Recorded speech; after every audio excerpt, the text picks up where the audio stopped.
बात है। और जिस प्रभु ने आया संसार में, उसने कहा कि हे सब परिश्रम करने वालों और बोझ से दबे हुए लोगों, मेरे पास आओ, मैं तुम्हें विश्राम दूंगा। ये बात सच है और हर प्रकार मानने की योग्य है। प्रभु यीशु मसीह पापियों को बचाने, उनका उद्धार करने के लिए जगत में आया।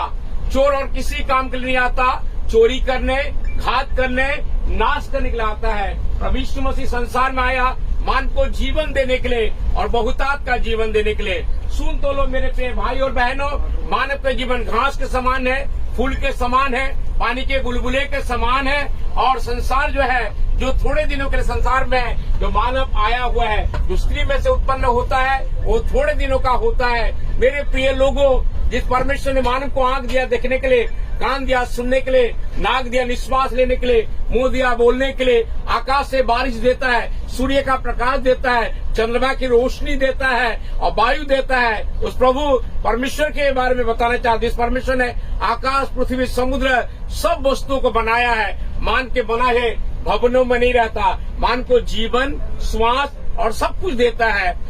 इन दिनों में आपने देखा होगा टर्की में कितने बड़े भूकंप में पूरा धराशायी हुआ। संसार में कई ऐसी घटना जो कि घटना मेरे प्यार लोगों, मैं पापी था, मन से, वचन से, कर्म से, आदम से, जन्म से पापी था। मेरे मुझ पापी के लिए मुक्ति का मूल्य चुकाया, मेरे दाम चुकाया, स्वर्गीय महिमा को छोड़कर धरती में मानव बनकर आया और मानव के बीच में रहा। जिसने अंधों को आंखें दिया, बहरों को सुनने शक्ति दिया, कोड़ियों को शुद्ध किया, मुर्दों को जीवित किया और मेरे पापों का पेमेंट उसने कर दिया। मेरे पापों का मैं पापी प्रेम रखा, उसने अपने इकलौता पुत्र को दे दिया, ताकि जो कोई प्रभु यीशु मसीह पर विश्वास करेगा वो नाश नहीं होगा, अनंत जीवन को प्राप्त करेगा।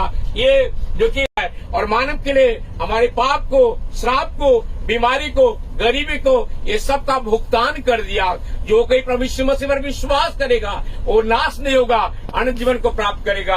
मेरे यीशु जाति नहीं बदलता, मेरे यीशु धर्म नहीं बदलता। मेरे यीशु मसीह पापी को मुक्ति देने के लिए आया, स्वर्गीय महिमा को छोड़कर धरती में मानव बनकर आया। ये बात सच है और हर प्रकार मानने की योग्य है। प्रभु यीशु मसीह पापियों को बचाने, उनका उद्धार करने के लिए जो कि जगत में आया। हम सब पापी है, मन से, वचन से, कर्म से, आदम से, जन्म से हम पापी है और पापी को मुक्ति चाहिए, पापी को क्षमा चाहिए, पापी को उद्धार चाहिए, पापी को मोक्ष चाहिए, पापी को निर्वाण चाहिए और पापी के लिए स्वयं अपना बलिदान हुआ।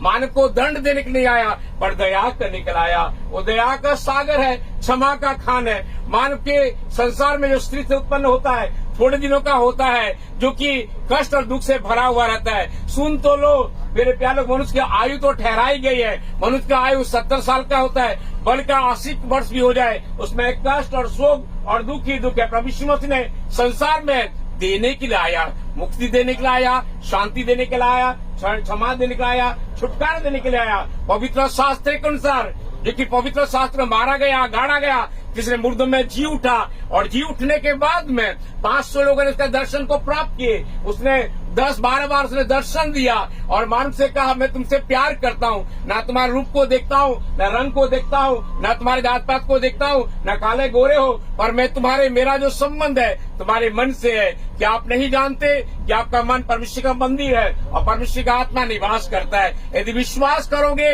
ग्रहण करोगे, पापों से मुक्ति को, क्षमा को, उद्धार को प्राप्त करोगे। भेष बदला तो क्या हुआ, दिल का बदलना चाहिए। 1-2 बातों से नहीं, बिल्कुल बदलना चाहिए। खाने के लिए भोजन चाहिए, रहने के लिए मकान चाहिए, स्वर्ग जाने का मार्ग चाहिए। और प्रभु यीशु मसीह ने कहा, मार्ग, सत्य और जीवन मैं ही हूँ और किसी दूसरे को उद्धार नहीं। आकाश के नीचे मनुष्य के बीच में केवल एक ही नाम दिया जिसके द्वारा हम मुक्ति को प्राप्त करते हैं, शांति को प्राप्त करते हैं। मनुष्य ने एक बार बनना, उसका न्याय का होना नियुक्त है। न्याय से बचना है, प्रभु के शरण में आ जाइए, विश्वास कीजिए, ग्रहण कीजिए। प्रभु आपको मुक्ति, शांति, क्षमा, उद्धार, छुटकारा देगा।